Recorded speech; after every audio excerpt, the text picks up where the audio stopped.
Hey, so I'm hitting the beach in a few weeks, so I've really been trying to cut down on carbs and sugar and unhealthy food in general. Not gonna lie, it's a bit of a struggle. I like eating, and I like eating junk. Luckily, I can still treat myself to one of my faves without feeling guilty about it. That's right, Magic Spoon is still on the menu. 0 grams of sugar, 13 to 14 grams of protein, 140 calories, and only 4 net grams per serving. It's keto-friendly, gluten-free, grain-free, soy-free, and low-carb. And of course, they have a bunch of delicious flavors that you can build your own custom bundle with. Cocoa, fruity, frosted, peanut butter, blueberry, cinnamon, cookies and cream, and maple waffle. Me, I get 3 boxes of cocoa and 3 boxes of frosted. And sometimes I'll throw in a peanut butter, and I mix them all together. It's delicious. And listen to this. Magic Spoon is excited to announce the launch of their limited edition cereal bars. They're similar in nutritional value to a protein bar, just 100 times more fun and enjoyable. Every bar has 10 grams of protein, 1 gram of sugar, and only 4 net grams of carbs. You can get them in cookies and cream and cocoa and peanut butter. Now, they sent me a box of each flavor, but my kid and his friends got home from basketball, they got a hold of them, and they were gone in 10 seconds. So I never got a chance to try one, but I think they love them. Go to magicspoon.com/NoDunks and use the code NODUNKS for $5 off your order.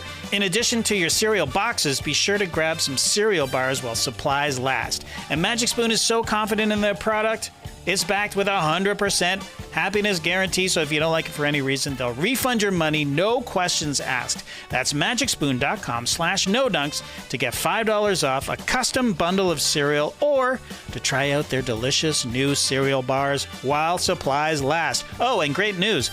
Magic Spoon is now shipping to Canada and the UK. Thank you, Magic Spoon, for sponsoring this episode.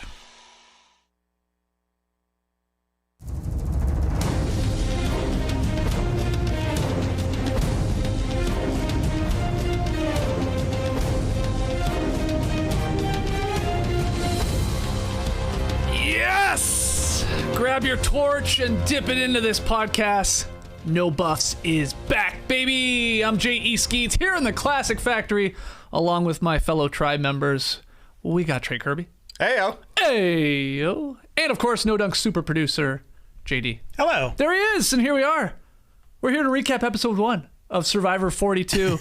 Last night's 2-hour season premiere, titled Feels Like a Roller Coaster. That's what it feels like right now, trying to get this stream going, eh, JD? Oh, sorry yeah. about the hiccups there. Before we get started, though, just like out on the island, on this pod, fire represents life. So let's live a little, I say, and light our very own Saint Jeff Probst candle. All right, TK, you have the honors. Sexy Saint Jeff. Yes, that's exactly right.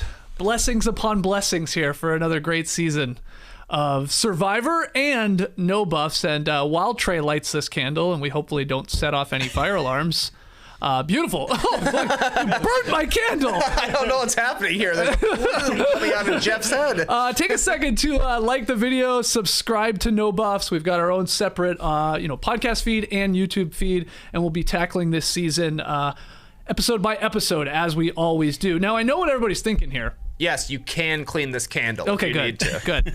No, they're saying, where's Jason Concepcion? Yeah. Where's JC? Well, let's just say that wasn't fake blood on the island last night.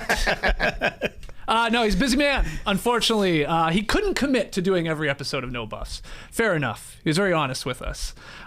So hopefully we'll have him on a few times throughout the season here to get his take. Yeah, I think we will at some point, but he seems to have a lot busier early mornings and afternoons out there on the West Coast during season 42 of Survivor. That's right. And then, I saw people disappointed when we weren't saying he wasn't going to be back, but then I also saw people saying that just means more JD talking. Ooh, yeah, right. The people love the JD thoughts. Oh, well, be careful what you wish for, I guess, because, I don't know. One of these days, I'm going to say something that makes everybody angry, and I'm looking forward to that day. Well, we're going to tackle this season of Survivor a little differently on No Buffs. Last year, we didn't really know what we were doing. So we just went like scene by scene, and I just droned on and droned on. But let's leave that to the Tysons of the world, who does a great job on his podcast going by it. Let's just jump right into the big questions with this. And the first one is, I just want to hear your impression overall from the season premiere, and I guess the cast. Trey, get us started. What do you think? It's great to be back. It is. Honestly, that was my favorite thing, was like we finished up recording our basketball podcast yesterday morning. I did a podcast with Michelle Beadle, and then I just got the pit in my stomach, like Game 7 of the NBA Finals. It's coming up, but it was just the premiere episode of Survivor 42. Seems like we've got another great cast. I agree. I saw people in the stream team talking earlier, like, how does this compare to the first episode of the last season? I don't even remember. Feels like forever ago, but I left coming away as like, yeah, there's multiple people I would be happy to see win. There seem to be multiple people who could be villains. There seem to be multiple people who will be narrating the action. A lot of good jokes out there. To me, it seems like we are 100% past the just casting hot bodies portion of Survivor out there. Like, some people say this is the ugliest cast ever. What? hey, there's still some cuties, but I don't think there's anybody out there where you're like, we're putting this person on specifically just for eye candy. I don't know if that's always been the case, but it feels like it's going to be a fun and competitive season, and it kind of feels like we're going to get the exact same season as season 41. Very similar beats in this one, I thought. Well, yeah. I mean, even to the point, JD, like Propes right away breaking the fourth wall, telling us, hey, we filmed this one right after Survivor 41, just so you know, but they don't know about the twist that you know about. Right. They are setting us up just like, hey, we were doing this in COVID times here, and again, it's like you're going to see a lot of the same twists and advantages and stuff like that. There are some wrinkles, and I know we'll start breaking them down, and we don't even know what will come. Like, will we have the shillelagh of time? That's the real question. But what like Propes was setting us up here, good or bad, I guess. Yeah, he was. I mean, like we sickos know the drill. We know that they're filmed back to back, and that's okay. And I agree with Trey. It does feel the same but different. And I think, you could tell they're taking notes while they're doing that last season, right? Like they've definitely already made some tweaks. They did. When they were given the choice to do the triangle or the hauling of the water, suddenly it's only one person that can do that. Yeah. And I'm cynical, and I'm always thinking about the crew. So I'm thinking like the crew just didn't want to be sitting there for 4 hours in the hot sun, watching, a guy go back and forth doing it. But I also think that they wanted to steer them towards the triangle, which I found more interesting, to be honest. I couldn't believe how into I was watching people figure out how many triangles were within one giant triangle. Totally. Yeah. How is that riveting? It was. Hearing the way they explained it, I think a huge part of it was when the big jacked guy Jonathan came in and was instantly like 11. Yeah. So like setting the baseline, I thought was really funny, and I thought actually a good point from Rob Sesternino on his podcast, similar to JD, saying he doesn't think the crew wants to be out there filming for 4 hours straight, just one guy walking back and forth. The producers also probably wanted to make them use the triangle puzzle because you could find the answer on Twitter. Right. But they hadn't seen season 41 yet, so this is the last chance you get. Because as soon as they put it up, I was like, 51. It's 51 triangles, because that's the answer. People have already figured it out. Having months at a time to do it, this is the last chance they would ever get to use that specific triangle puzzle, so they had to steer them in that direction. Smart move. So smart, you think, too, like JD said, take away one person doing the water thing if you were going to go with Sweat over Savvy. And also, I don't remember this being an option last year on Survivor 41. Hey, you get 2 guesses.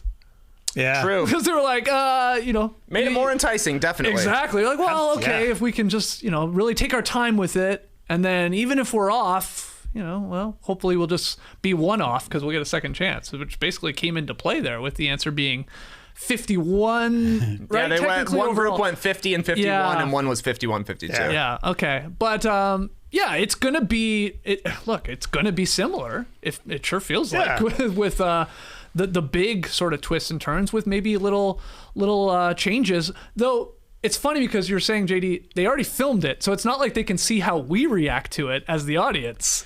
They have to in the moment, I'm talking about they as the editors and producers be like, okay, can we make this better or steer them to this over this or maybe even in their gut like, that may not play well in Survivor 41 and then so we'll change it for 42. They've been doing this for 42 seasons. Yeah.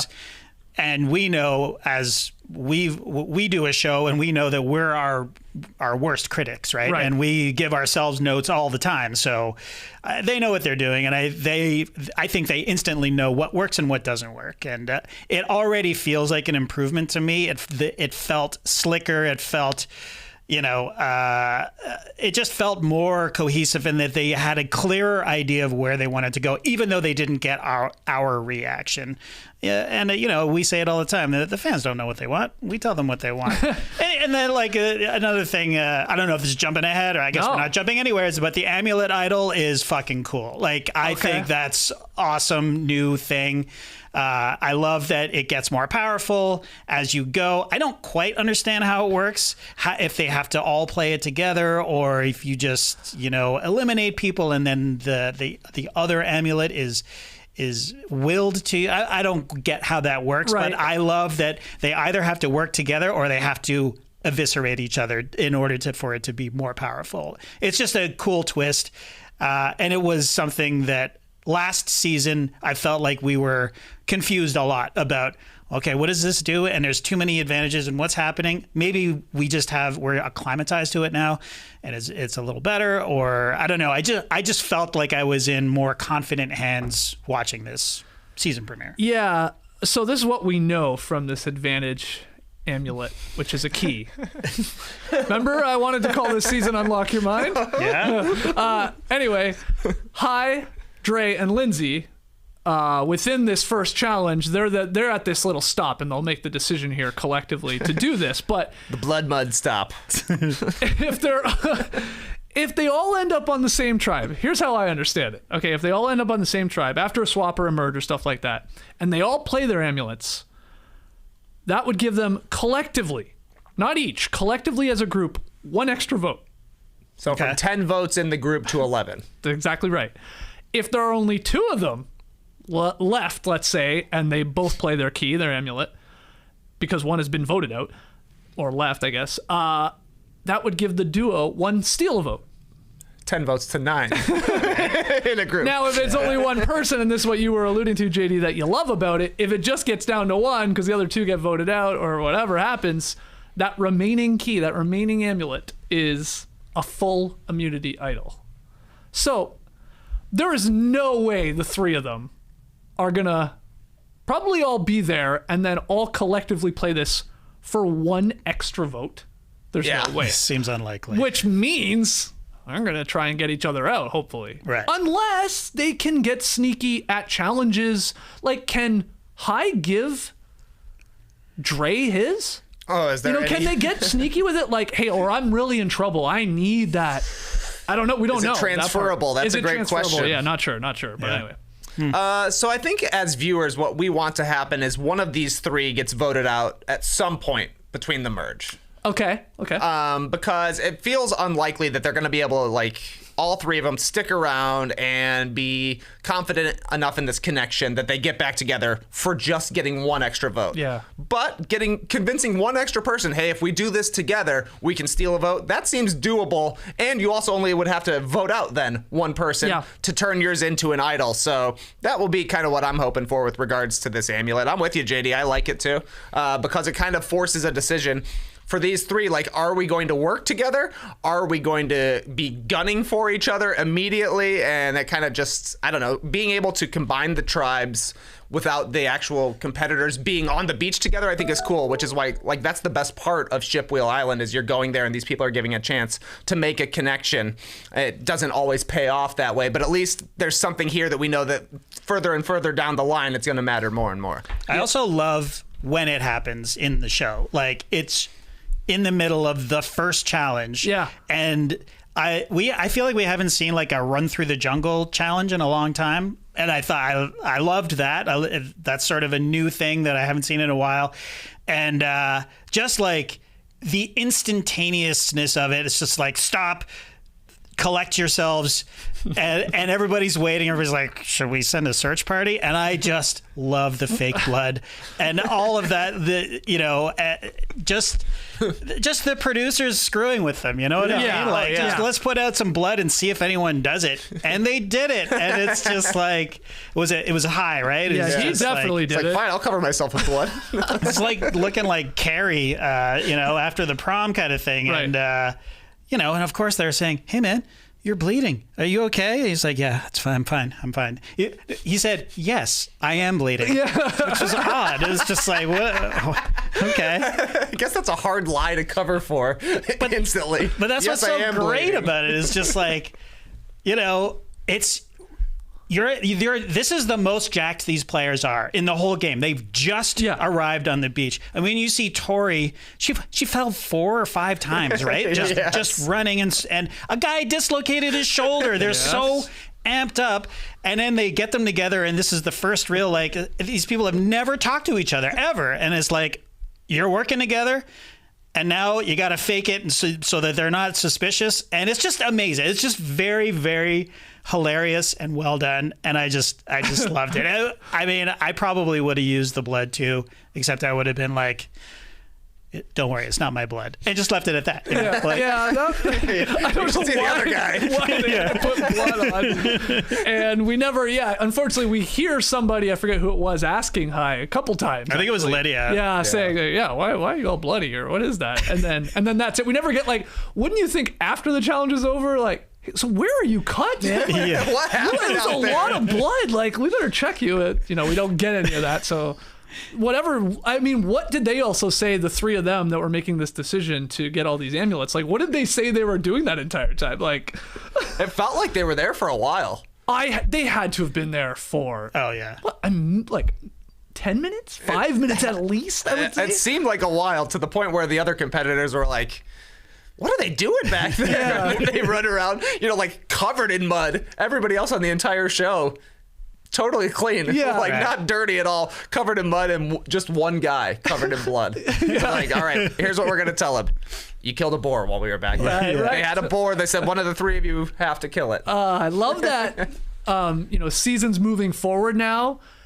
If any people in a challenge are like behind something and gone for like more than a minute, you're immediately gonna be like, they've got something. You better not come back covered in blood. Yeah, exactly. Exactly. So I did like that little wrinkle there. And do you feel like I guess Lindsay got peer pressured a little bit by Hi and Dre into like, no, we're doing the amulet? Oh, she was the most like, I don't know. Yeah. Because she's like, like, this could backfire and blow up in our face. But they're totally. like, no, we're absolutely doing this. Like you said, they are so amped. They've just started Survivor. Probst has just started talking to them. And, I mean, it'd be tough not to. How could you not say yes at that point? Oh, for sure. But she was definitely wanted to take a breath. She was just like, let me think this through for a second. And she got there first, and she was freaking out, obviously. But, I would agree she got peer pressured into it. But, what are you going to do? Like, if 2 against 1, and this is, again, the first time you're meeting somebody, it's like, fuck it. You got to do it. And if you're betting, JD, do you think it's more likely that the 3 of them all come together and, have the extra vote, that there's only 2 for a steal vote, or that it's more likely that one of them is left standing and has a full immunity idol? That's what I would put my money on that for sure. Although it is kind of cool that they sort of have an instant alliance. Like, they have 2 other people in the game, not on their tribe. If they can just make it to the merge, it's kind of cool to have that connection, even though sort of, but then they're like, you get extra greedy. Yeah. I'm in an alliance with you, but I also want you out of here. Right. So and you're going into the merge with your own alliances already, and then you're still the odd person out. It just makes it really interesting, which is what I really, really love about the amulet.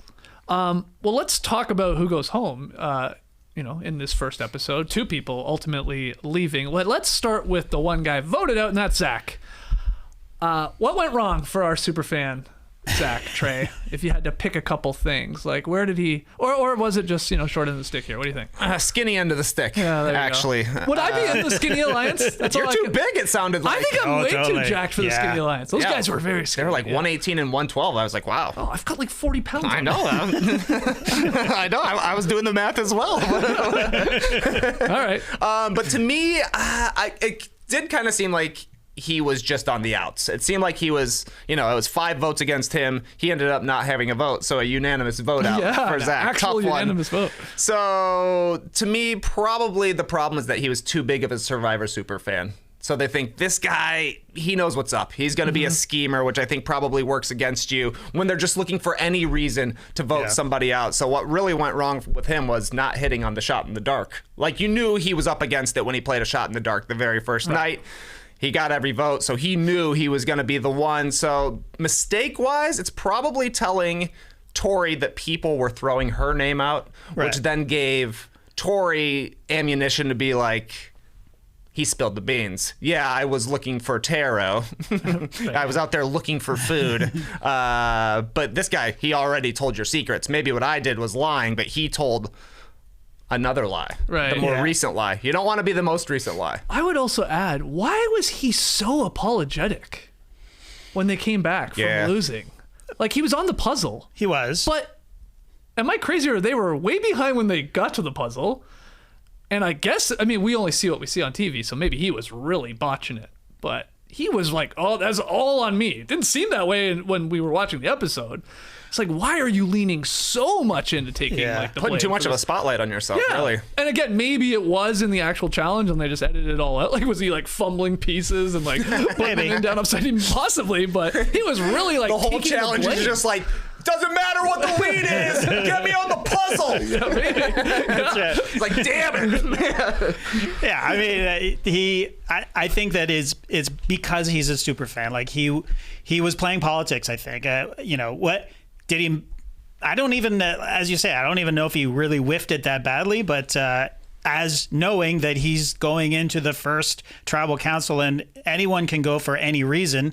And at that point, had he already been sort of thrown under the bus by Tori? Is that, I feel like that's the order of things? Yeah. I've lost the order of I operations. didn't have time to watch this episode twice. So. Yeah, same here. But anyways. It definitely does come up at tribal council again, though. Yeah. So, I would say to the original question, Skeets, his mistake was trusting Tori, right? And thinking that he was in an alliance with her. And like being so close to somebody that's flaming out immediately. Like, it feels like she's flaming out the moment she hit the beach, right? Mm-hmm. She fell all those times, right? She almost killed herself. She decided, oh, you know what? I want to be with the outcasts. I want to be with the people who, I want to be in the small alliance on a tribe of 6, right? Yeah. So it's just like, She wanted to be with the nerds, right? Is that fair Harry enough. Potter talk. But Let's that's go. not how you win Survivor. That's not how you make it to the merge anyway. But I don't know. Right up to his decision to roll the dice, it was the right decision, obviously.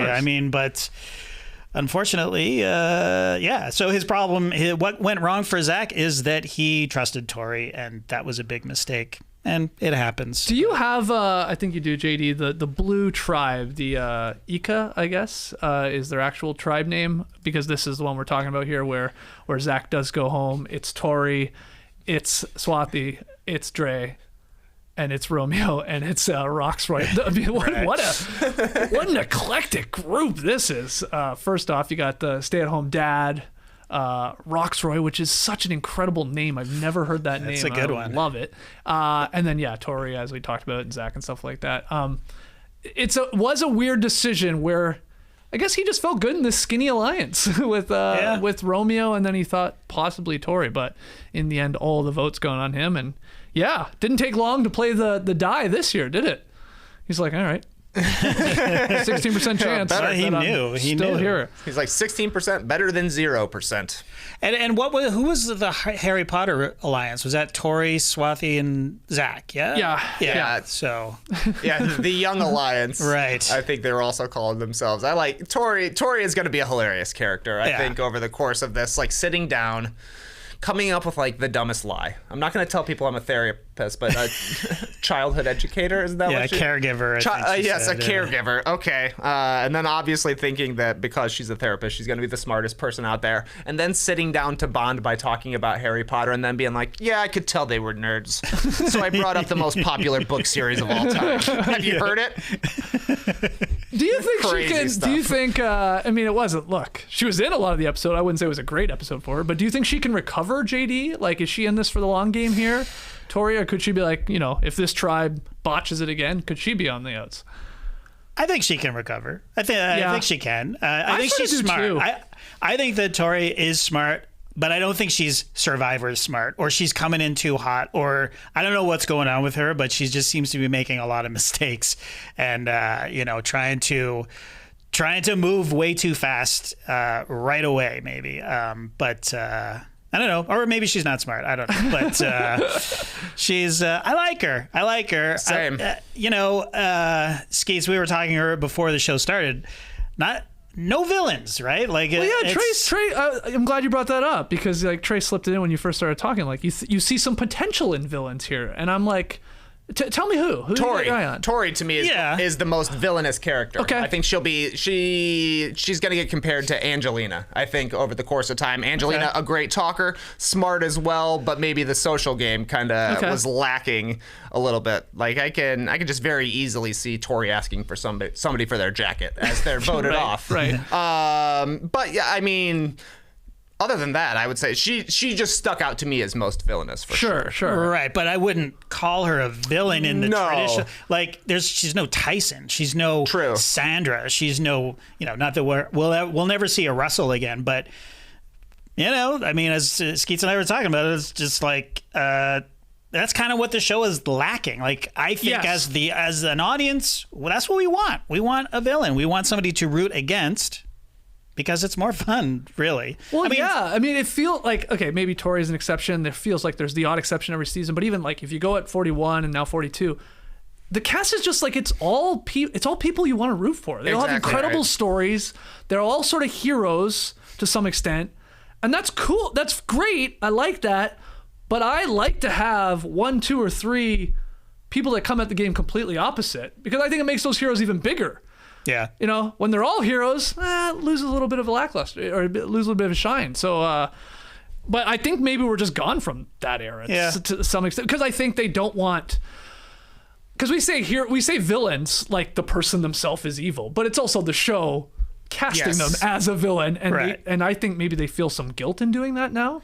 Maybe. I mean, Wendell, he was like the hero, and then he was the villain the following season, but hardly. I mean, not anything close to what we've seen before. And then last season, Sydney was kind of a villain. I mean, in that, she spoke her mind. She spoke her mind, and she was funny, and she just was ruthless, and that's the new villain. And I guess Tori is as close as we have, but it's the first episode, and I feel like we've barely met these people, but still. Who jumped off the screen at you in the first 15 minutes of the show? Is there a particular character that you were like, wow, he or she is awesome? I've got 3 that are like my 3. Okay. My 3 are going to be Romeo. Yep. One of the Skinny Guy Alliances, the pageant coach. High, I really like. Covered himself in fake blood for no reason. Nobody else was doing it. He's like, fine, blood it up. And Jenny, who crushed it in the triangles puzzle. Right. I think she's really good as well.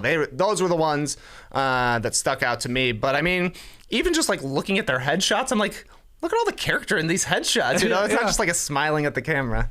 It's like, I'm going crazy for this camera. So I think it's going to be another good season. I think we're going to have there's a lot of fan favorites out there. Yeah. What do you think, JD? I agree with those. Jenny, for sure. I mean, Maryanne, shout out to Maryanne. That's a super homer pick for us. Like, she's Canadian, and she's got that huge infectious smile, and she just seems to be a delightful person. Very emotional, though. Bit of a crier. Oh, wow. when Jackson left, like sobbing. Yeah, before he even got it out, before I'm leaving. But so I mean, I think that's going to be a problem for her moving forward. I think everybody loves her right now, and I think I think the fans are going to love her, but Yeah. man, if you have to live with that all the time, 24 hours Right. a day, and just the highs and the lows, and how do you strategize with somebody like that who wears their heart on their sleeve, and is so emotional, and I think she has a potential to play emotionally, but again, early days, but yeah. So, and I really liked Mike, the firefighter. Yeah. He knows, like the moment where he's standing on the beach and they're discussing, are we going to do the triangle or we're doing the Water pot? carry, yeah. And he's like, oh God, it's going to be me. I'm going to be the one. That was awesome. And just the way he diplomatically steered it away, like he Totally. could have easily been like, I'm not doing that. Yeah. Let's do the triangle because I'm not going to be your workhorse here. But I thought the way he did it was it was just very people oriented. let's do it as a team. Yeah. And the way he framed it, everybody was like, hell yeah, let's be a team and let's do the triangle. And he just seems like a very savvy player to me. Yeah, But, self-aware people are calling him. Yeah, Because yeah. he realizes how he looks, or because of his size and strength, how he comes across, and then he knows like I've got to like soften those edges maybe a little bit. Yeah. So yeah, seems very self-aware, and I really liked him too. With Maryanne, just back to her, I saw Dalton Ross write, sometimes a player just immediately jumps off the screen. It happened with Rupert on Pearl Islands. Who was very popular when he first showed up. It happened with Siri on Panama, and it happened with Christian on David versus Goliath. It also happened with Maryanne. yeah. Totally. Now, fair. there are already people saying, enough of Maryanne. She's too much. Like, why is she cry screaming over a guy she knows for 5 minutes. yeah, I was going to say 48 hours, but yeah, that's going home. But yeah, the infectious energy and smile and just like so hyped to play. And I think there's a lot of truth in what Dalton wrote there. I mean, it didn't match. That's the problem. Like the emotion didn't match the situation because it's not like he had a compound fracture on, and was lying on the beach and was actually being carried out of the game. You're talking about Jackson. Talking about Jackson. It was just like, well, guys, I have this health problem and I'm leaving. And Jackson seemed kind of cool, fine with it. You know what I mean? It was just like, we're just saying bye. And I understand like it's the end of a dream and all that stuff, but it just seemed a bit much. But I'm a hard ass, so I'm the asshole of the group. So there you go. Let's talk about that medevac here. We had Jackson telling, he's a healthcare worker. He's telling his tribe mates, I guess really the night before he eventually gets removed, inspirational story about, his gender transition, the struggles that came with it, the wedge that was caused between him and his parents, though ultimately him helping, take care of his mom, brought him closer to his dad. It was crazy story. Yeah. And like, we got a couple again, like Survivor 41, we got these flashbacks too, him being one last night. Who else? Daniel got one. Swati got one. There was quite a few. But next day, Probe showing up in a boat, never good. And I don't know. Hey, did anybody else's like Comcast or whatever you watch it on like cut back to commercial when Probe showed up? Oh yes, actually, that was so you're right. weird, Yeah, right? I forgot about that. Property Brothers just showed up. Yeah, it was I hate the Property Brothers to begin with, and then suddenly there was Things come better in pairs. Yeah, there's something happened. That's why we had at two least with people our feed here eliminated in last Atlanta. night. But it's all a little difficult to make out sort of what went on and in terms of like what order. But he just sort of withheld information from the medical staff. And then they found out right before they were about to record or start filming, oh, this guy is on lithium and has not weaned himself off. And that's dangerous. And we can't send blood samples and all that because we're in the middle of COVID here. So we'll watch him. And if he's not doing all that great, which I guess he wasn't, a little dizzy when he was getting up and stuff like that, we might have to remove from the game. So that's, do I have that sort of right? I think so. Yeah. That to me was kind of double confusing to follow because on one hand, you've got Jeff coming in. He did a great job of like keeping things very general, just very vague because he doesn't want to blow up Jackson's spot for what's going on health-wise. But then Jackson was obviously like very vulnerable and happy to talk about what had been happening. But then it was confusing from that standpoint when we kind of knew it was happening, but they hadn't explained exactly the arrivals. And Jeff mentioned not being able to get tests. So it was very hard to say, but it just kind of seems like Jackson didn't alert them to his full medical history in the proper time frame.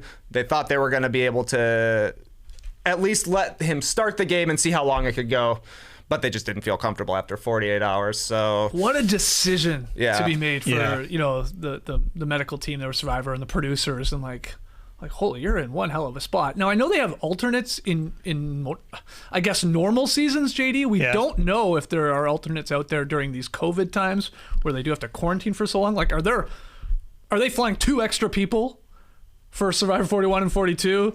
And it's like, hey, just, you got to quarantine for 2 weeks and then you're probably not going to get in. We don't know. I don't know the answer to that. Feels like a no. Also, how does it work? Like, the game had started, right? Mm-hmm. So I guess you could have pulled them. They had found out just before they started filming, so it could have been like, well, we have an alternate, so let's just swap it up. Yeah. Maybe they didn't. Maybe not. They thought they would go. It was. I mean, it's weird. It's just really weird. And I don't know, Jackson. He almost was like busted. Like I botched it, and I should have said this, or I thought I was going to do this differently, and I withheld this. And you're putting my health, ahead of me just playing in this game. So thank you for that. But he wasn't like, no, at least what we saw, like, no, I got to stay. I'm fine. I'm okay. It'll be like, I don't know. He's just like, all right, I'm out of here. Yeah, that's why it must have been a huge discussion before they finally started the show, right? Like, he must have known this couldn't possibly happen further down the road. Especially because he knows the side effects of his medication, which he said later on. And Jeff even was like, why didn't you just tell us? Jeff wasn't even upset. And Jeff is usually really upset when somebody has to be off the show just for some reason besides getting voted out, whether it be a medical evac or somebody quitting, something along those lines. But he seemed to be playing it pretty cool. Jackson obviously took it pretty well. So to me, it seems like they must have known this is a possibility. We'll see how it goes for a couple of days, but they must have heard him complaining about being dizzy, knowing that's one of the side effects of going off lithium. Right. They just can't risk it. Yeah, totally. and again, it sounds like there was this complication of we'd be able to do more test work on you and blood samples and stuff, but we can't because of COVID in terms of doing that. So that's an extra complication, JD. Yeah, it's a huge bummer, obviously. You got to remember this was almost probably a year ago when this was filmed, so everything was still pretty much locked down in areas, and also they're going to err. They always seem to err on the side of caution, right? They were probably like, okay, go in.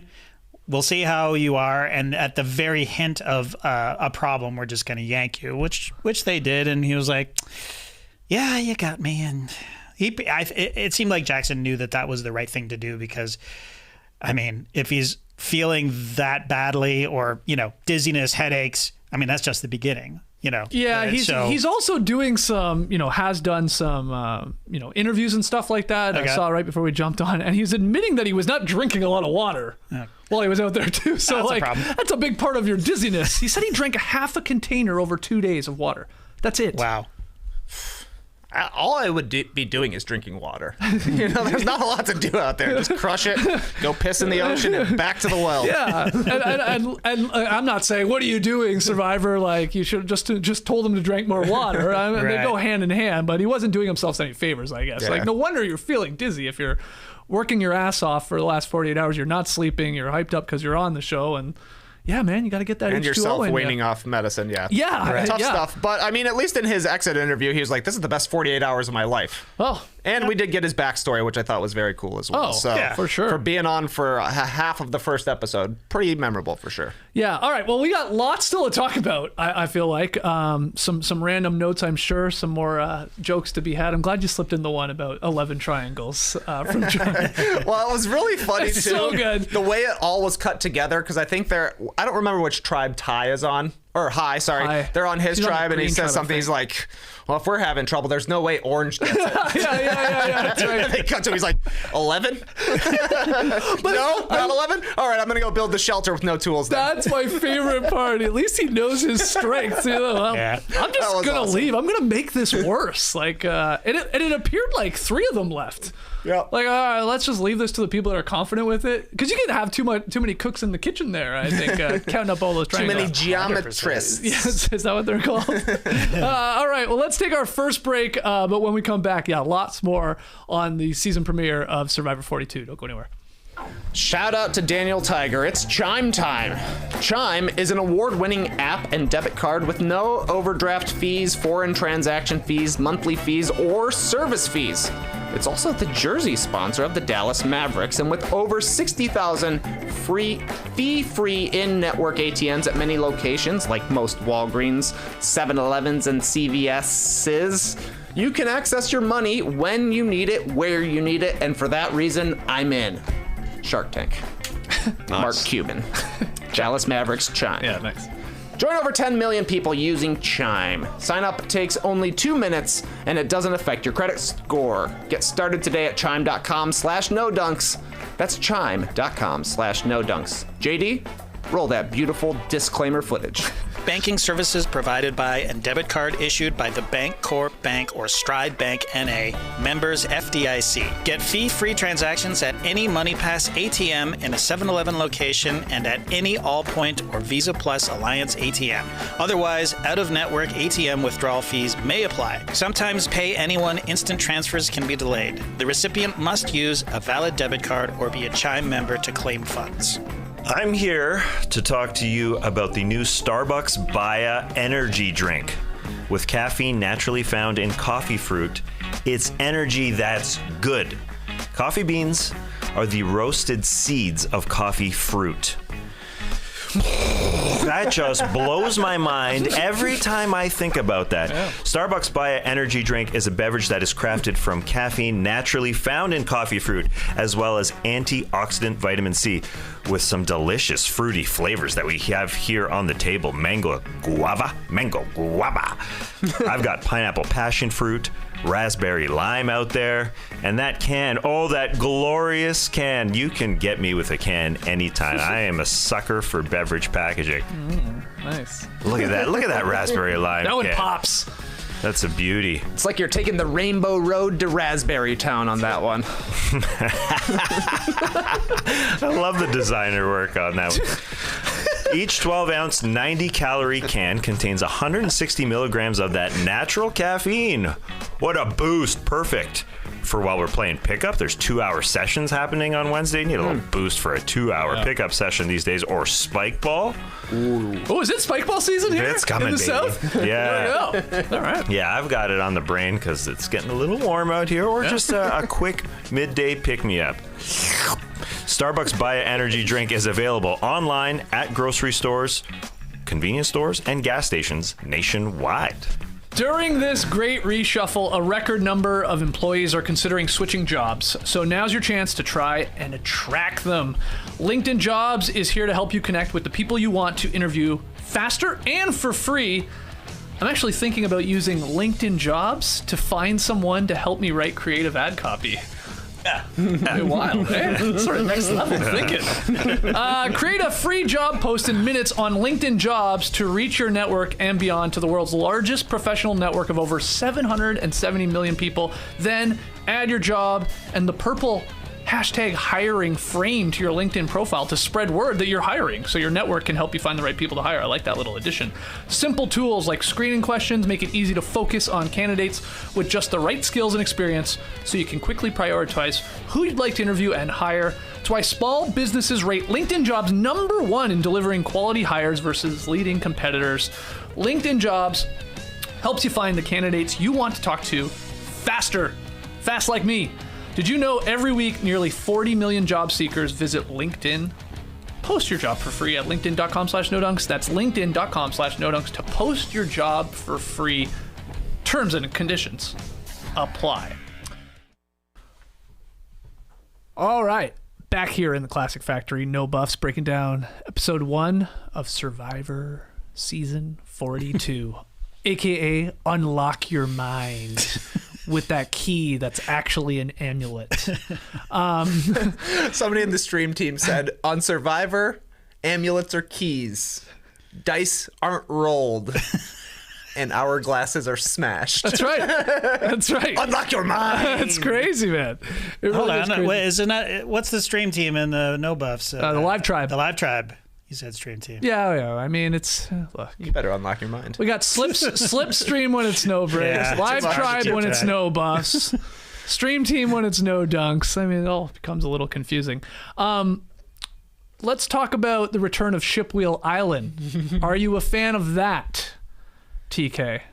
No, I'm not a fan, but I'm not an anti-fan right now either.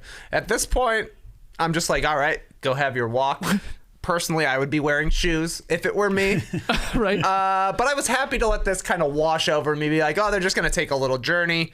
They're going to come back down. They're going to move a wheel one way or the other. Maybe some people will get votes. Maybe it will have an effect further on down the season. But it just kind of felt like a waste of time again. To me, I'm just watching this saying, that's why this episode is 2 hours. Well, I will say they didn't spend that much time on their journey up there. The only thing they noted was somebody not wearing Look at those shoes. feet. And it was, let's get there, and then let's all come down, and let's make our decision. And in the end, JD, I guess Maryanne and Dre are the two that are getting the extra vote, and Jenny electing not to. Are you Yeah. surprised by that? Sure. No, I'm not surprised. I feel like Jenny would be the pragmatic player, and she doesn't want to risk her vote. She basically called it, too. She's like, they're going to do this. So if I do it, then we're all screwed. Yeah, exactly. So I'm with Trey. I don't love Shipwheel Island, but I don't hate it. I think that, you send people on a big journey over a beautiful, lush mountain with amazing views. And in last season, we got a great bonding session between, it was Shan and Liana, right? Yep. So that's when they sort of formed their alliance. And honestly, that's sort of the point of the journey of it. And the producers can't make them bond, I think they were just talking about food. Like, I hope there's food over the next crest. But, and I was wondering if Maryanne, did she just purposefully not bring shoes? Did she just forget her shoes? She just jumped on the boat? She did just jump in the boat. We saw that. Excited. And, it's sort of like a dick move from the producers. They could have said, hey, you might want to bring your shoes because you're going to go on a hike. But then again, But whatever. then they're thinking like, well, we really want them to bond. What if the other two have to carry players carry her? Yes. Her feet are just destroyed. Yes, people are saying, I'm saying Dre. Is it Drea? I think it's Drea. Drea, Yeah, so it's like for that. Andrea without the N. Andrea was at it. And Drea. is she the one that lives in Montreal but is not Canadian? We I have a couple believe so. Canadians, but she is living in Montreal. Now let's call her an honorary. Oh yeah, she's Canadian to me. Yeah. We're gonna have a Canadian winner in back-to-back seasons. I think they're just gonna stop making Survivor. after that That's the happens. biggest mistake they ever did, letting Canadians in, because you can't beat them. That's right. We're gonna go 2 for 2 here. Well, I guess we had the hockey guy didn't do so well. Oh, yeah. Yeah, I forgot about him. Yeah, but you know what? He was like, let's find the most stereotypical Canadian we can, like, whatever, what the rest of the world thinks of a Canadian is just old hockey guy who's missing a tooth and he says A a lot, So didn't have a chance. Why is this guy always eating poutine out here? Where did you find that? I have a really weird question. I know the answer is yes, but do you think Jeff knows their names when they show up on the beach? You think he's got to fake it? You there in the green 100% shirt. Totally. he's faking it. Of course he knows their names, but it's so weird to me that he has to pretend he doesn't. Hey, you in the green jacket. Hey, you with the big beard. You're a smiley guy. You're laughing all the time. Yeah. Why? That's a great. I've always wondered why. And they gotta fake it too, right? Because I think he's part of the casting process. Yes. So they've met face to face. Yeah. It's very weird. It's very weird now. I'm You should start always- doing that every show. Yeah. Here with me today. You there in the green hat. What's your name on today's No Yeah. Buffs? Hey, you with glasses. It's JD. I'm really happy to be here. Jason, but you can call me JD. Skeets. Weird. It's so weird. Let's talk a little bit about, I know we slipped it in there, but Daniel dislocating his shoulder there, and just that scene was great. It was insane that he went through the rest of the challenge with his arm dangling. Yeah. Looking like Rajon Rondo out there. Oh my God. That's not an instant timeout, huh? For medical? I was like, I guess he was just powering through it. yeah, but it looked bad. It looked bad. It wasn't like a surprise dislocation. He's like, oh, my shoulder's hanging off, and I feel like I have a dislocation, but I guess my part's done, so just carry on. But then they showed him later in the second challenge, like he was supposed to be rowing. He couldn't row. Like, he just couldn't row. But yeah, I mean, that was nasty. I was laughing hard. I was laughing hard when Tori fell over. I was like, can't even run. This is ridiculous. And this guy fell. I was like, oh, he's hurt. Yeah, I don't feel as great. Not bad. Yeah. Not bad. We got the rare look, JD. You must have been geeking out as an audio guy. We saw Daniel with his mic pack. I know. Strapped around his waist. Wow, like that is a new barrier for Survivor. We've never seen mics on them. It's always booms. We see booms. Yeah. They definitely have booms, but I think that it's a backup or whatever, or it's whatever. It's probably a mix of both. But yeah, I was totally geeking. I was like, is that Spanx for men that he's wearing? I know. I was at first like, what is that? Yeah, but yeah, very cool. And you know, I did like the shot of like, okay, we're bringing a medical, and then we see a wide shot of all the crew coming in, and it was cool. It was cool. And shout out to Daniel because he took it like a champ. I've never dislocated anything before. Apparently, it's brutal. Like, it's very, very painful. But yeah, so. Isn't it's the whole thing too? Like, it's becomes more and more likely to pop back out too the more times you do it. I don't know. I have no idea if this was the first time he's ever dislocated a shoulder, but he only did just fall. How did it even happen? Like, was it because he was holding the oar? He must have just fallen straight on his shoulder while he was like running with those and just landed straight on it. Just a little knocked flops it out. Yeah, I mean, if it's happened in the past, then maybe it happens even easier for him. But he didn't say that, right? He wasn't like, oh. He didn't, but he knew, right? He did know. Yeah, that's a good point. Like, I would be, if it happened to me, I'd be like, I'm dying right now. I don't know what's happening. But it seemed like he knew exactly what it was, so it might have happened before. Who knows? All right, what other random notes or observations do either of you guys have? And we can also like go through the tribes, because I know we haven't touched on of course all of them except the blue tribe that we put up there. But what do you got, TK? So man, I think we've covered all of the fun things that I had. Mud and blood, the amulet, the dislocated shoulder, the random sobbing, bare feet on Shipwheel Island, and Jenny crushing that triangle puzzle. Those were the ones that stuck out to me. And then of course Jonathan. I do think he's going to be a great character here. It's the big muscle bound guy. He says he got his weight training program from a WWE wrestler. Who do you think he looks like shape-wise? Shape-wise? Do you have an answer to this? This is apparently like, okay, so he went to college on a swimming scholarship. Holy. Okay. But then he beefed up. I guess so. It might be easier for you to guess if you knew that this guy had a steel plate in his forearm. He learned to lift weights from Lex Luger. Wow. Yeah, he's like, Lex Luger is my personal hero. Like, mentally and physically. Oh my god! So that's pretty funny. He was trained by Lex Luger? yeah. Like, Lex Luger apparently came to his church, gave a testimonial, and then afterwards gave him a weight training program. And now he's jacked and just hangs out on the beach all the time. He seems like a good-natured guy. Oh, totally. Sure. Like again, like I saw somebody in the stream team / live tribe, Yusef, I think it was, when we were right before we went to break. I said I liked that. He was like, I don't know, 11 triangles. They're like, no, it's not even close. And he's like, all right, I'm out of here. See ya. And Yusuf said, I didn't like that the other people with him left. Again, I think that's self-awareness. Like, that is self-awareness. Let's go do other things. Totally. I'm not going to help. I'm only going to make it worse.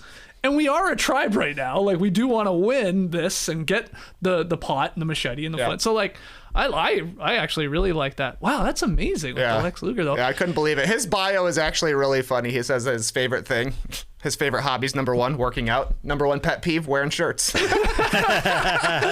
my This guy's great. So he has the world record for pull-ups in a minute wearing 100 pounds on his back? Is it in a minute? I didn't know that. I think so, part. because it's only like 15 or something. I say only, but like I would think like 1,000. But we got to get him on a tribe then with Romeo. Grab his back. How many can you do with 112 on your back? I also think Jonathan, yes, he looks like an Avenger, and that part in the one challenge where he's like, "Don't worry, I'll just pull us over there." He basically just picked up the boat and walked it over 30 yards. He's so strong. He looks like, to me, Party Boy from Jackass. Do you see it? What's his name? Chris Pontius? Yeah, something like that. He looks like Party Boy, man. I'm telling you, like jacked up, souped up Party Boy, super Party Boy. I'm gonna start calling him. JD, what do you have though in terms of other notes you want to touch on here? Roxroy. Yeah, let's talk Roxroy. Cool name. I like Roxroy. You know, he's a stay-at-home dad, but you know, it seemed like I was watching season 5 of Survivor, just a guy getting mad at the kids that they're not pulling their weight around. But honestly, Roxroy, as a stay-at-home dad, you should know, your kids are never grateful for your hard work, right? They're gonna, you build a shelter for them. They're not gonna contribute, and they're not gonna say thank you. They're just gonna sleep in your nice shelter. So he should have known better.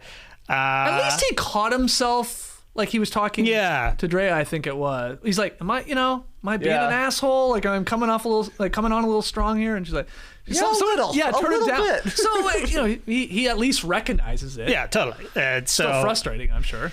Yeah, I mean, that would probably be me, I think. I don't know.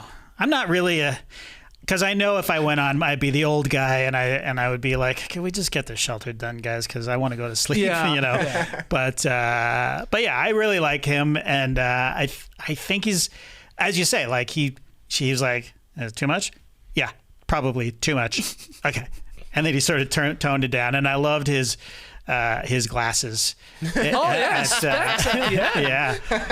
great stuff. Do you think we'll have any confusion in this season where someone will utter the phrase, we're going to go to rocks, but they're going to think it's because there's a tie, but they're just saying, let's go to rocks? Yeah, I think so too.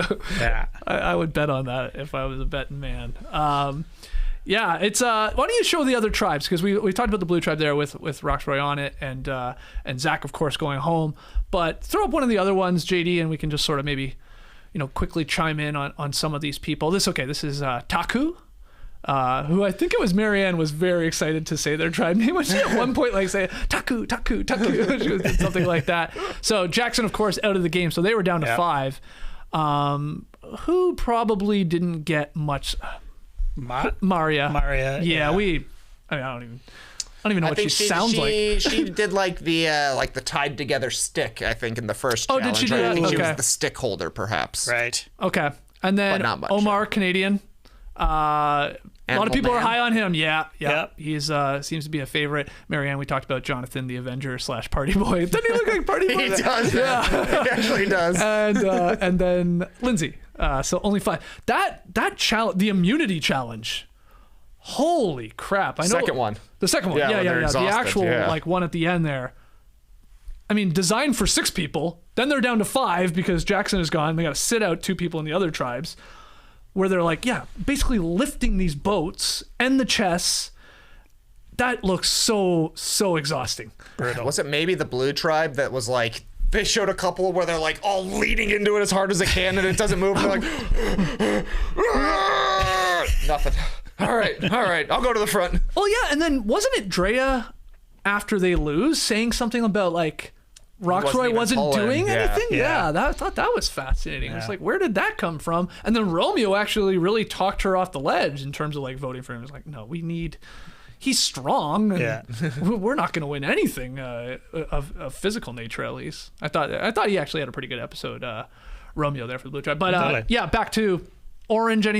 Any notes on any of those people besides probably Maryanne and Jonathan that we talked about a lot? Are you in on Omar, JD? I'm in on Omar for sure, and it's I wonder, like Omar and Maryanne, they live next to each other in Canada. Like one's in Whitby and the other is in Ajax. Like those are 2 suburbs that they probably seen each other in a connection. mall. Yeah. I love it. That's an instant alliance, and they haven't mentioned that at all. I don't know if they will, but that's just. Watch out for them, is what I'm saying. Whitby Alliance. Interesting. Okay, and then let's see the final tribe. So that was the Orange tribe. That's the Blue tribe. We've talked about them in pretty good detail. Yep. And let's see the Green tribe here. Vati. This is my favorite tribe. Okay, so you're. I'm high on Jenny. I'm high on Mike. I could see the two of them working together. They're both from the New York area, I believe.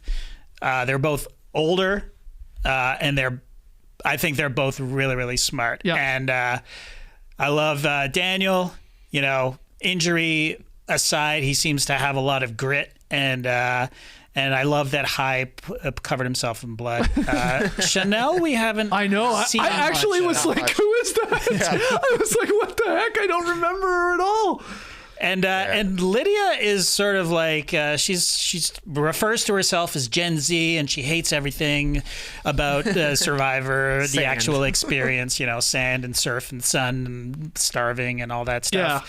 But I feel like you know, I'm hoping we see her sort of lean into it, and you know, a Cochrane style of journey for her. Daniel also.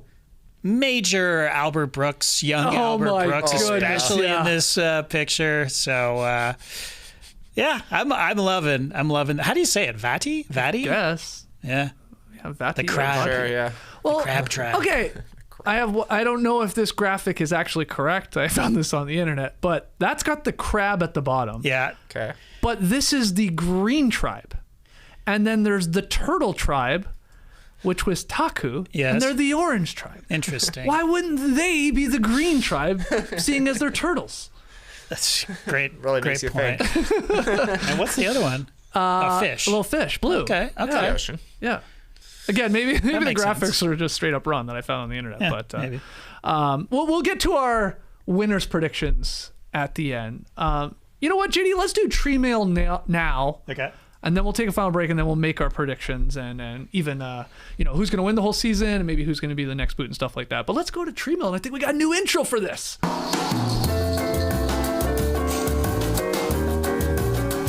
Oh yeah, I like it. Island vibes, JD. Okay, so if you guys have questions after every episode, best way to get them to us probably through our Twitter account at NoDunksInc, INC. You can, of course, leave them in the YouTube comments below this video, or you can email them in nodunks@theathletic.com. Maybe just put no buffs or Survivor in the subject header. That'll help us get to those a little easier. So our first one here comes by way of email, actually, from Simon D. 3 of the No Buffs crew go to Shipwheel Island together, okay? I'm not wearing shoes, you guys are. Typical Canadian. Yeah, without discussing it with each other beforehand, do you risk the vote or protect your vote? Trey? So the breakdown goes: if everybody risks their vote, everybody loses their vote. That's correct. If everybody protects, everybody keeps. Is that right? Or if everybody protects, does everybody lose? Yeah, I feel like it's that, isn't it? I can't remember. That part I don't know. No, maybe. I don't know, actually. Yeah, I think maybe you do just keep it. You protect it. Yeah, Somebody let I us think know. if it's a full protection, If everybody full protects, it's protection. for full protection. Everybody okay. gets Yeah. to keep. That I'm makes risking sense. it. I'm risking it. I'm telling you now. I know we're not supposed to discuss ahead of time, wow. but I'm 100% going to risk it because I don't think JD's gonna. Oh, you are 100% wrong. I'm absolutely risking it. I think we're all screwed then. I feel Yeah. like all 3 of us are risking it. The only if this scenario ever happened, maybe you're right, Trey, because I'd be like, those motherfuckers are definitely gonna risk it. I know those guys, but you know they're strangers. All they had was the walking over the hill together, but we have 15, 16 years together. true. And we know each other, so That's a good point. There would be a lot of, what is Trey doing? Oh, I know Right. what Trey, I know how he thinks. But then again, it also comes down to, I know it's early in the game at that point, but like, how you feeling about where you stand with your with your tribe? Like, are you on the outs? Or are you a part of the sort of major alliance within your team of 6 there? That's obviously coming into play, but Night 1 though, if we're on the first trek to Shipwheel Island, that's a risk for sure. yeah. You're like, come on, first vote.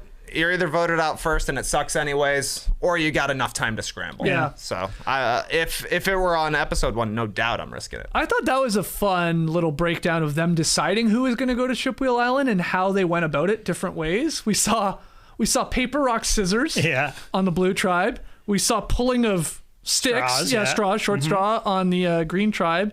And then I guess, how did Maryanne eventually get it? I feel like she just volunteered. Did she not? Like, yeah. And then everyone was like, hey, if you want to do it, it was a classic, go ahead. she was already in the boat, and they were Check your shoes. You're forgetting your shit. Yeah, don't worry about it. Don't worry about it. Okay, so we're all probably risking it. Yeah. We're all just gonna screw each other, and then we'll be out of the game. And then we'll be in Ponderosa going, Recording a podcast. Well, did anybody bring their mic? Guess we should record one. we'll be eating biscuits in Ponderosa, and then we can be like, hey, we had to risk it for the biscuit.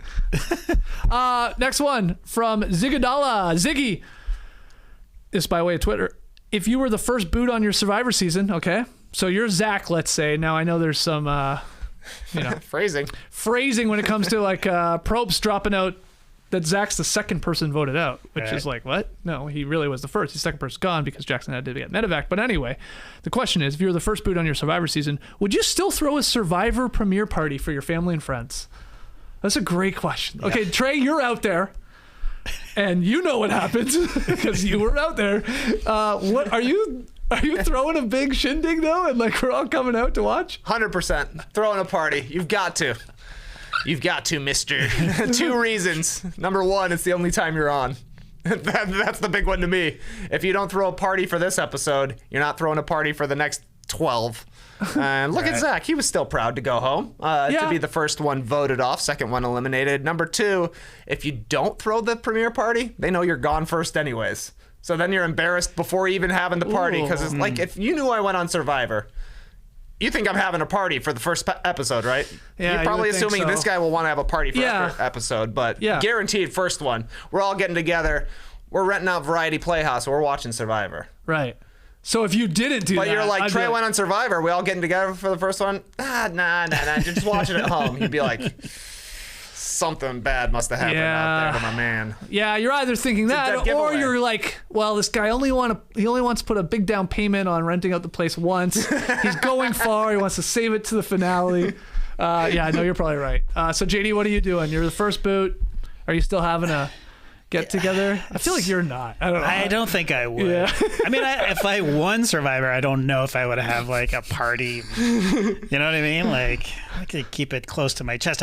I remember, like, in retrospect, I was following Erica on Instagram, and she would have a viewing party at Popper's Pub on Bloor Street, like, every week, right? And I'm like, she wasn't even in, like, the first 8 episodes, it felt like, right? And she's still having these parties, right? And I'm just like, I bet she's going far. But I didn't think of that at the time, you know? Like, I was just like, oh, what a bummer. Like, you got basically cut out of the episode, but you filled up Poppers and you had a good time. It's a great pub on Bloor Street there.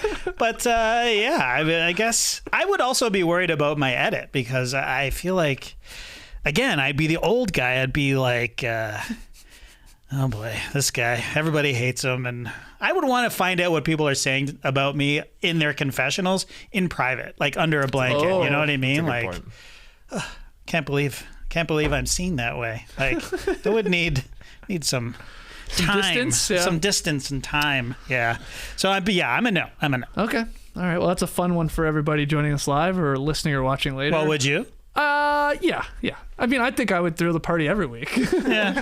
Hey, watch my friends. They're on Survivor. And again, to go back to what we were sort of saying, like, everybody's just so nice. Everybody has all these inspirational stories. Like, it's just like the stuff they've overcome in life to then get out there. Like, how many times in the first episode did we hear people in a confessional say, like, I'm paraphrasing, but I'm not even here for $1 million. I'm here to inspire people like me. Yeah. The other weirdos. That's awesome.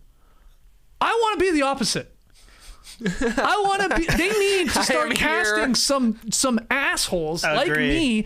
I don't have an inspirational story at all, and I'm only here for $1 million. That's it. I mean, I think it would be great if they just slipped in 1 or 2. Don't have to be me, but people like me. And if like they really like leaned into it, like the $1 million man Ted DiBiase, whoever learned from that guy. They should just do an audition tape. It's like, everything's come easy to me. I talk about basketball for a living. I'm doing fine. Yeah.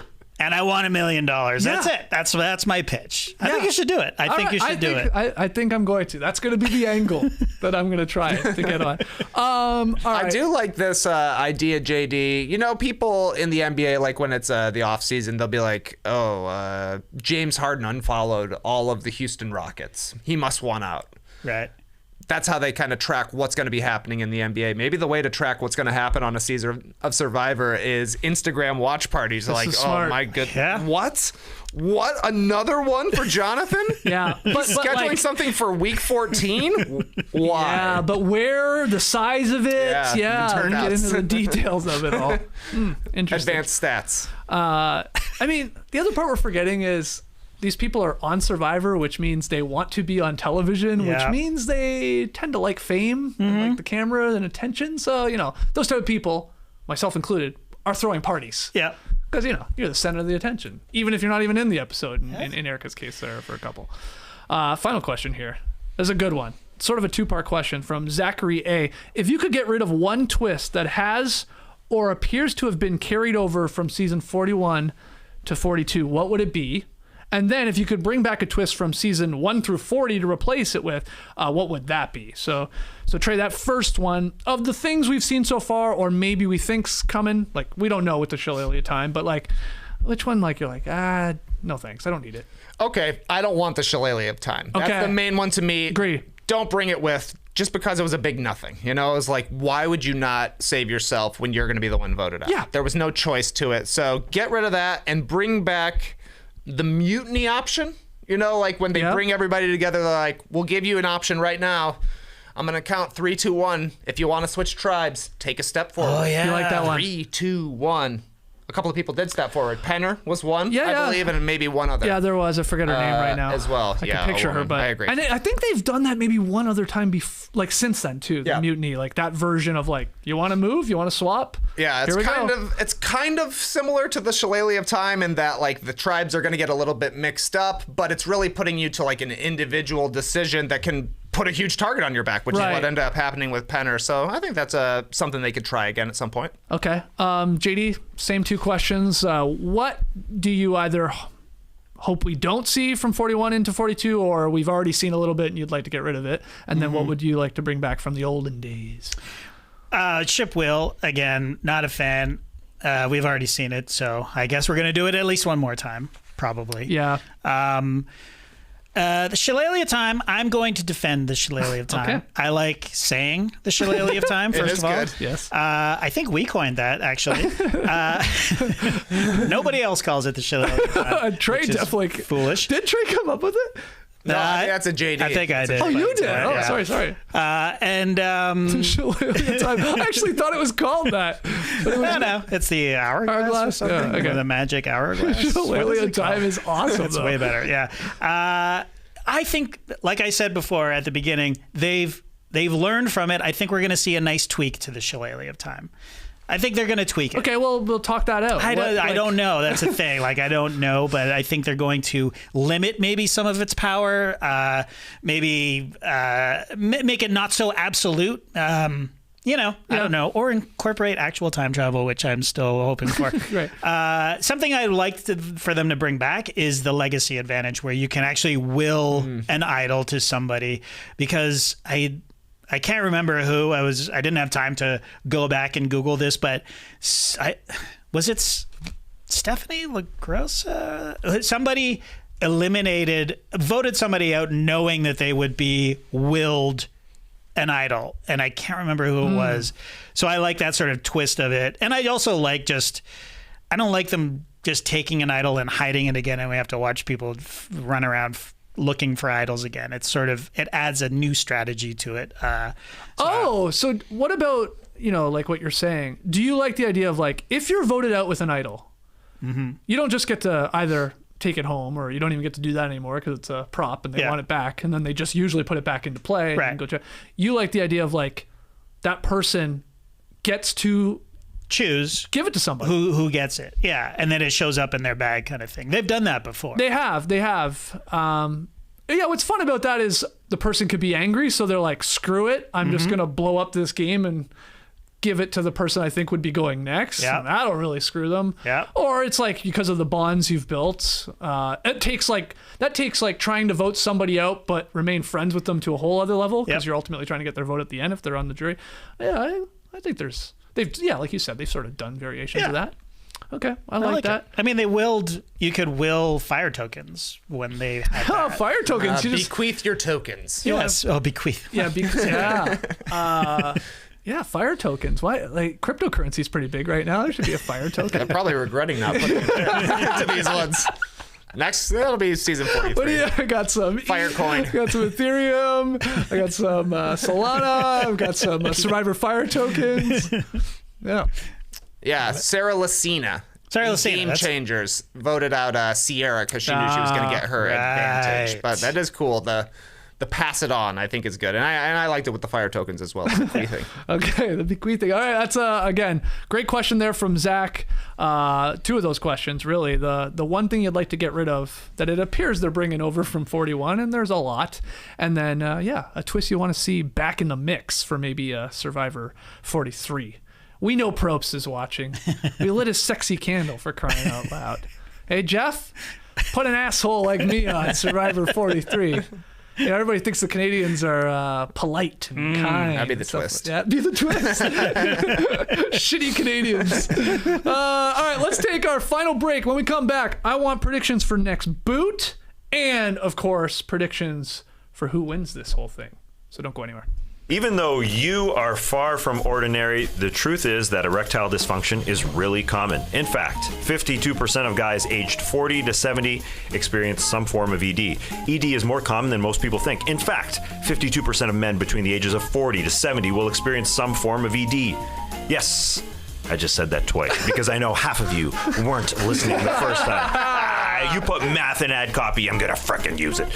With Roman, you can get a free online evaluation and ongoing care for erectile dysfunction, all from the comfort and privacy of your home.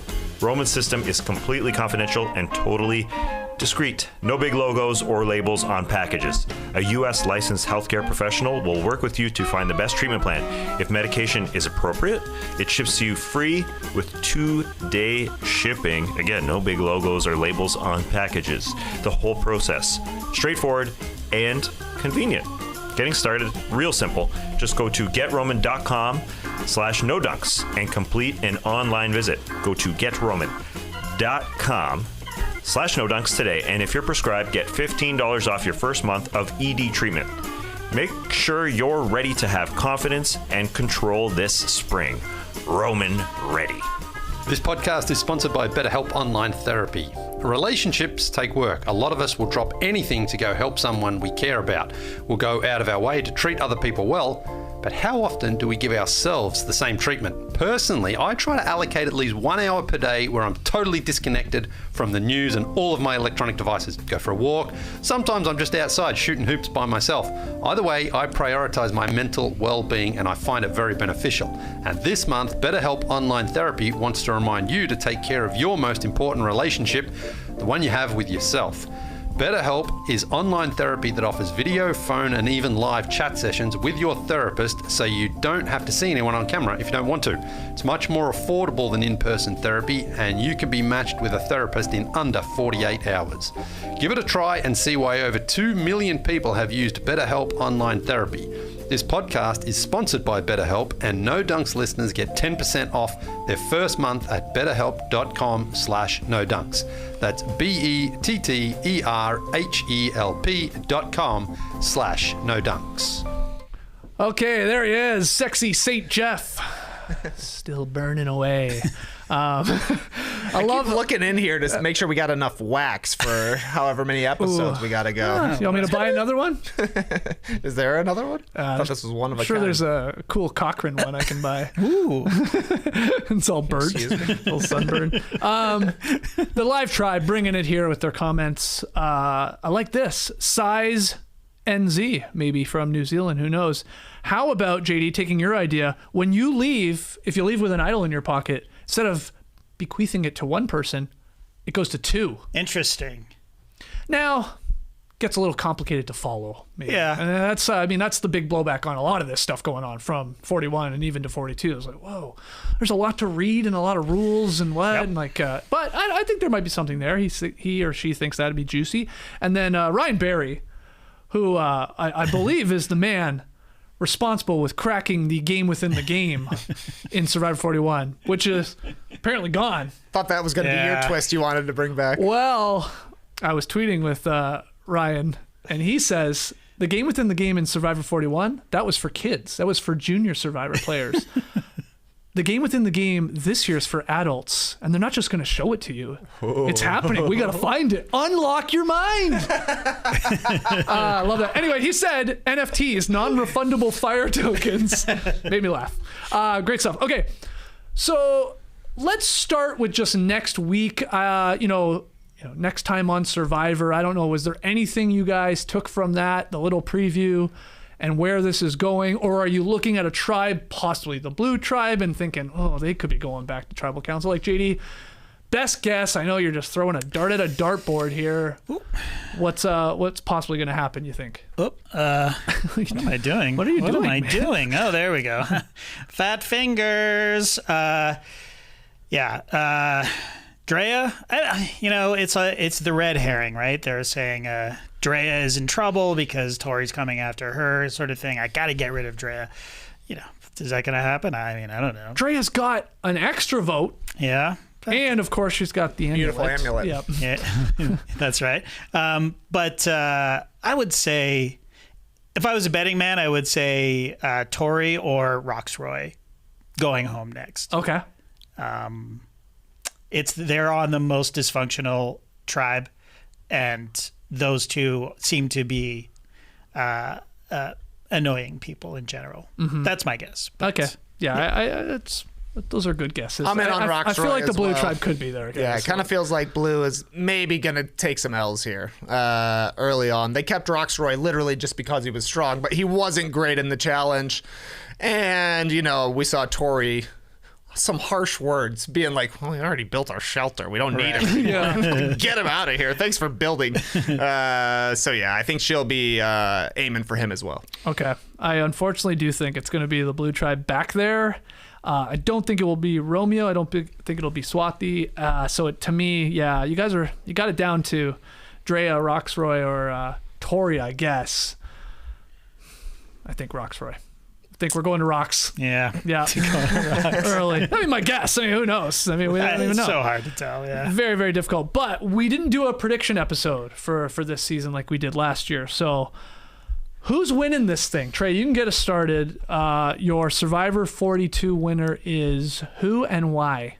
Okay, so I said my three that I'm going to be following hardcore this season are Romeo, Hai, and Jenny. I'm picking a winner from those three. Okay. I thought Romeo had a great first episode. Seems to be like an under-the-radar kind of competitor in general, but still very competitive, but nobody's going to look at him that way, I don't think. And I think that, he's trying to be part of the Skinny Guy Alliance. We'll see how it plays out over the season. I don't think he'll win, but I think he'll go far. I want to pick Hai as my winner, but I think he's going to be this season's Ricard, where they just kind of catch on to him being a little bit too sneaky. He's a data scientist, so I think he's going to be very good at, figuring out different sort of vote structures they could go with. And once you start breaking down complicated things, people are like, uh-oh, we got a smart guy here. We better get rid of him. But that's why my pick for winner, a smart girl, Jenny, who crushed it in the puzzles. That's always a huge advantage in Survivor. It always comes down to puzzles. She also seems very level-headed and just likable. So give me Jenny for the W. Okay. JD, what about you? Yeah, I'm very high on Jenny. I'm very high on Hai. He's from Atlanta, is he not? Oh, really? Oh, is I he? think so. I think he's born in Atlanta. He lives in New Orleans. Oh, cool. If I literally just skimmed their bios right before the show. But I'm high on Jenny, like I said. I'm gonna pick Mike as the winner. Wow. I just get a good feeling from that guy, and I think he's very like I said before, he's a people person. I think he understands how people think. He's very diplomatic, but he's also strong as an ox. I think he's going to be a challenge beast deep. And then I'm also going to just throw out a homer pick and say that either Maryanne or Omar, I would love to see a Canadian alliance. It's never happened. Amazing. It's never happened, but God, it's like the Durham region, the Team Durham, or I don't know what you would call it, but Ajax and Whitby. How far is Ajax to Whitby? They're next to each other. It's like if I'm on the GO train, it's the next stop. It's Ajax and then Whitby, I believe. It's the GO Train Express. The GO Train Alliance. I love it. I love it. That's so. Yeah, but I'm picking Mike. I have to pick somebody. I'm picking Mike. Wow, Mike. I like him. I just think at a certain point, if he's still there, people are going. Everybody likes Mike. Mike can't be there. Mike's got to go. And he's a firefighter, which everybody loves a firefighter. I'm going Omar. I will. I'll take a Canadian this year. It worked for you taking Erica last year. We haven't seen a whole lot from him yet, so it's a shot in the dark here. I'll roll this die, but I'll go Omar. I think he seems extremely likable. Of course, seems to know the game enough. He can sort of probably blend in to the background for a good chunk of this. Maybe pulls off a little Erica. Maybe he gets the shillelagh time and gets to smash it. So okay, Omar, Mike, and Jenny. These are our official picks. Let's hear from everybody in the live tribe, everybody listening later on Apple or Spotify. Tweet at us at NoDunksInc. Your Survivor 42 winner. Who's going to be the sole survivor? People are saying, somebody was saying, they were like, I don't want to spoil anything. I love how they put that as the start of their comment. But apparently this season is amazing. Spoiler alert. Jeff Probst must have been in the live tribe. That's a Thanks for watching, Jeff. Yeah. And I was like, what's next? The next season of The Bachelor is the most dramatic year? No, okay, but I mean, who knows if this is true? My gut says we lost a lot of big characters in Survivor 41 pre-merge. That's true. Right? Like some big JD, Beef Walton. I'm forgetting a couple even. And Sydney, we lost. Which is right around there at least. I think our biggest characters are going to be in this for a longer run. This is my weird prediction. So this, could make for a great season here if some of our favorites or the notorious, players out there, they're just around longer. That's what I'm going. Who are you thinking here? Like Maryanne? I would say Maryanne is going to be around for a while. I think Mike. Yeah, I mean, it's tough. I guess that's a silly thing to say because they all seem pretty likable right now. I think Tori's going to be here for a long time. I do too. Yeah, I think she's going to stick around. After a rough start, I think she'll bounce back, and sometimes that works in your favor on Survivor. Of like, totally, you're such a huge rub people the wrong way. They're like, keep you around. We can get you out at any time we want. Exactly. We'll always be able to rally the votes. But she also seemed well liked enough. Yeah. For the other people on her tribe to get the votes to go her way. So maybe her therapy work is working. We will see. Okay, let's call it there. We're going to try and make these episodes of No Buffs a little shorter this season. We're sort of already failing at that. But again, get in all of your questions and comments at NoDunksInc on Twitter or email them in nodunks@theathletic.com. Of course, you can leave them in the YouTube comment section too. And if you're new to No Buffs, help us out. Like and subscribe to No Buffs on YouTube, and if you listen to the podcast on Apple or Spotify, of course, leave your boys a 5-star rating and review. Okay, well, I guess we gotta blow this out. Yeah, the tribe has spoken. Let's try it again. All right, and with that, the tribe has spoken. Oh, that worked really well. All right, we'll see you next week here on No Buffs.